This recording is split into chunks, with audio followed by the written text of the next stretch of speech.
let's talk about the psychological horror in realistic situations. How you have to be aware of the world and its rules, and how do you have to look at it visually and structurally? Well, Green Inferno for me was my mic drop. I feel like there's nowhere I could go in terms of visceral, violent, gory horror, and I love psychological thrillers and sexual thrillers. I was looking at the old films of Adrian Lyne, Paul Verhoeven, and certainly this film Death Game by Peter Traynor, which it has this psychological chess element, and that's when we were writing the film with Nicolas Lopez and Guillermo Amoedo, and using that story of the girls showing up and the guy taking the temptation, not leaving their house. I wanted to do a film that basically had one drop of blood, where no one's a bad guy, no one is randomly crazy, and that everything that happens is a result of someone's action. But it was fun to do a very different type of film that was much more of an actor's piece, a performance piece.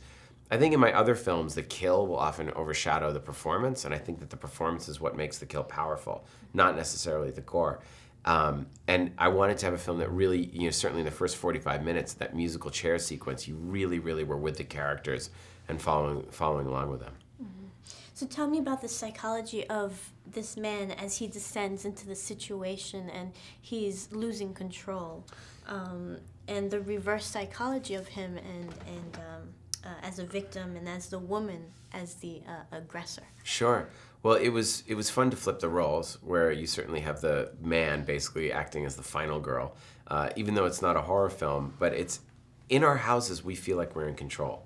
And when we invite someone in, we feel like they're going to behave and play by the rules, and they have to listen to us. And it's a very scary thought that someone wouldn't, and especially when they're two girls, he thinks that they're harmless.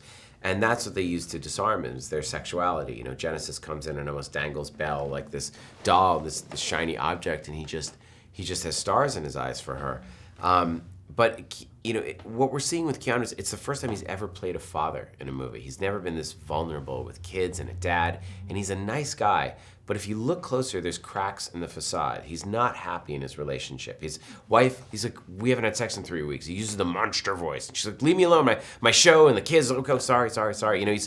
And then it's her artwork dominates the house, and he's very supportive. It's all about her and her show, and it's Father's Day, but her catalog shows up. No, it's okay, honey. And then they leave him. He has to work, and instead of saying, you know what, we'll cancel the trip to be here with you for Father's Day, they go, bye, taking the kids to the beach. So all of these little things add up, and he never directly confronts her. And then these two angels show up, and they go, you are hot. Your vinyl is cool. We like your records. You are sexual. And he's like, yeah, that's right, I am. I was cool once. I wasn't just a dad that worked for everybody. They treat him like a sexual being, and he takes it.